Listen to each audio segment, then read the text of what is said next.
अस्सलाम वालेकुम फ्रेंड्स। आज हम पढ़ेंगे विलियम शेक्सपियर का सोनेट नंबर 60। तो इसकी फर्स्ट लाइन है, like all the waves make towards the pebbled shore, so do our minutes hasten to their end, each changing place with that which goes before, in sequent toil all forwards to contend. तो पहली line है like as the waves make toward the pebble shore. तो speaker यहाँ पे कहते हैं कि जैसे जो लहरें हैं वो अपना रास्ता बनाते हुए साहिल की तरफ जाती हैं और साहिल के ऊपर काफ़ी पत्थर पड़े हैं। पेबल का यहाँ पर मतलब है पत्थर, छोटे छोटे पत्थर। So do our minutes hasten to their ends. तो इसी तरह जो वक्त है, जो कि एक हफ़्ता गुज़र गया, जो एक दिन गुज़र गया या एक मिनट गुज़र गया, तो ये वक्त भी बिल्कुल हमारे एंड की तरफ जा रहा है। एंड का ये मतलब है कि हमारी मौत की तरफ जा रहा है। हैसन का मतलब होता है क्विक, जल्दी। Each changing place with that which goes before. यहाँ पर वो ये कहता है कि हर मिनट गुज़रने के साथ वो जो पीछे वाला वक्त है वो गुज़रते हुए वक्त की जगह ले लेता है। यानी जो वक्त गुज़र गया तो जो पीछे जो मिनट मौजूद है वो उसकी जगह ले लेता है। In sequent toil all forwards do contend. तो सीक्वेंट का यहाँ पर मतलब है सीक्वेंस, सीक्वेंट टॉयल का यहाँ मतलब है हार्ड वर्क, जो कि होता है एक सीक्वेंस में। कंटेंट का यहाँ पर मतलब है स्ट्रगल। तो जो शायर हैं वो ये कहते हैं कि ये जो सारी चीज़ें हैं, मिनट्स और वेव्स, ये कोशिश कर रही हैं फॉरवर्ड यानी आगे जाने की, और काफ़ी मेहनत ये करती हैं, और ये सब कुछ एक सीक्वेंस से हो रहा है और ये सारे एक सिमत की तरफ जा रहे हैं। तो यहाँ पर जो मिनट्स का आइडिया है एक सिमत में जाने का, ये सब कुछ मौत को यानी डेथ को सजेस्ट कर रहा है। नेक्स्ट लाइंस हैं, nativity once in the main of light crawls to maturity wherewith being crown, crooked eclipses against his glory fight, and time that give doth now his gift confound। तो nativity का यहाँ मतलब है baby, एक छोटा सा बच्चा, और मेन का यहाँ मतलब है समंदर। तो यहाँ पर मतलब हुआ मेन ऑफ लाइट का मतलब हुआ सी ऑफ लाइट। तो ओशन इमेजरी यहाँ पर क्लियर कर रही है कि ये जो रेफ़र कर रहा है जो शायर, वो एक सूरज के निकलने की तरफ रेफरेंस है, कि जो सूरज जो है वो निकलता है होराइजन के ऊपर। Crawls to maturity wherewith being crowned, इसका ये मतलब है कि सूरज जो है वो रेंगता रेंगता आहिस्ता आहिस्ता दोपहर के वक्त बिल्कुल ऊपर हमारे सर पे आ जाता है, और वो इसका हाईएस्ट पॉइंट होता है आसमान के ऊपर। Crooked eclipses gainst his glory fight. तो इसका यहाँ पर ये मतलब है कि सूरज जो है वो एक्लिप्स भी हो जाता है। ज़ाहिर है सूरज ग्रहण का हमने कंसेप्ट पढ़ा हुआ है, तो बहुत सारे सूरज ग्रहण भी आते हैं सूरज के ऊपर। क्रोक्ड एक्लिप्सिस का यहाँ मतलब है डिस्टॉर्टेड या बैड वंस, यानी कभी कभार बड़े ही बुरे किस्म के सूरज ग्रहण होते हैं, जिससे जो सूरज की रोशनी है वो मुकम्मल तौर पर ख़त्म हो जाती है। And time that give doth now has gift confound. तो जो वक्त है जिसने इतना गिफ्ट दिया था सूरज को कि वो अब चढ़े आसमान के ऊपर, उस वक्त ने अब तबाह कर दी है सूरज की खूबसूरती को। कन्फाउंड का यहाँ मतलब है डिमोलिश, डिस्ट्रॉय। यानी जो सूरज जो है जो चढ़ता निकलता है मशरक़ से आसमान पर पहुँचता है सूरज ग्रहण की वजह से, उस खूबसूरत सूरज की जो खूबसूरती है वो भी डिमोलिश हो जाती है, तबाह हो जाती है। तो नेक्स्ट लाइंस हैं, time doth transfix the flourish set on youth, and delves the parallel in beauty's brow, feeds on the rarities of nature's truth, and nothing stands but for his kith to move।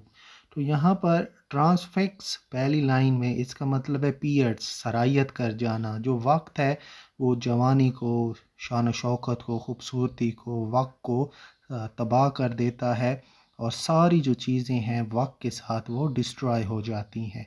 डेल्व्स का यहाँ मतलब है डिग, यानी जो खंदक खोदना, जो कि एक हल के ज़रिए हम एक क्यारी बनाते हैं। तो यहाँ पर जो क्यारी का कंसेप्ट है वो असल में रिंकल्स के लिए हम ले सकते हैं, कि खूबसूरत इंसान के जो चेहरे के ऊपर गड़े बन जाते हैं, रिंकल्स बन जाते हैं, तो ये भी वक्त की बदौलत ही होता है। Time Yeats and destroy the best things in nature. जो वक्त है खूबसूरत चीज़ों को कुदरत के अंदर जितनी भी मौजूद हैं उनको तबाह कर देता है।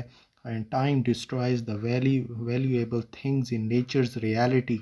और नेचर के अंदर जितनी भी खूबसूरत चीज़ें हैं, यानी नेचर के अंदर जितनी भी चीज़ें हैं जो कि हमें अट्रैक्ट करती हैं, वक्त उन सब को भी ख़त्म कर देता है।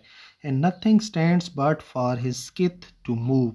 स्किथ, आप ये देखें, स्किथ हम कहते हैं दांतरी को, जिसके ज़रिए किसान जो है वो अपनी फसल को काटता है।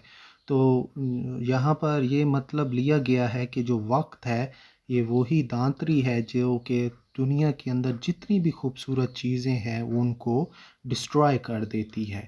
कोई चीज़ भी नहीं बचती जब जो वक्त की जो तलवार है, वक्त का जो वार है, जब वो होता है तो उससे कोई चीज़ भी नहीं बचती।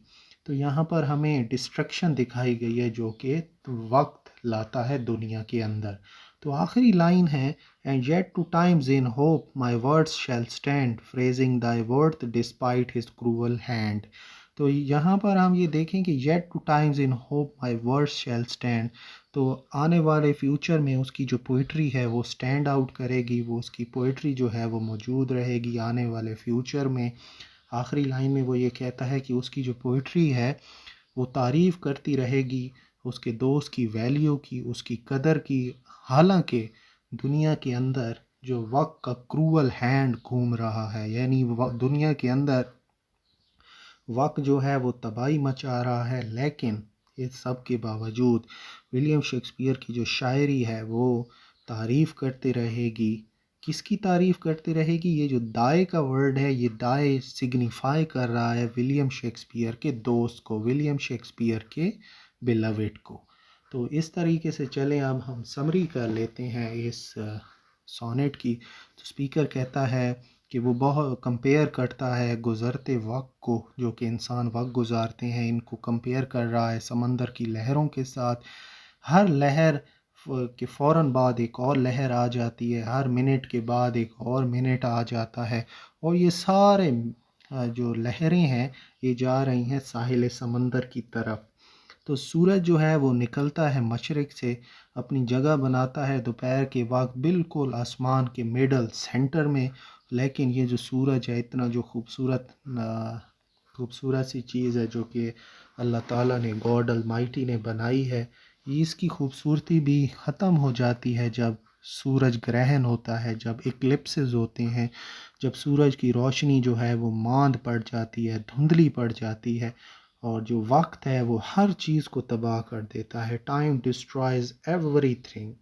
लेकिन ये जो पोएम है ये मौजूद रहेगी, और जो बिलवेड है विलियम शेक्सपियर का उसकी तारीफ़ करती रहेगी, और ये जो पोएम है ये हमेशा हमेशा के लिए इस दुनिया में रहेगी।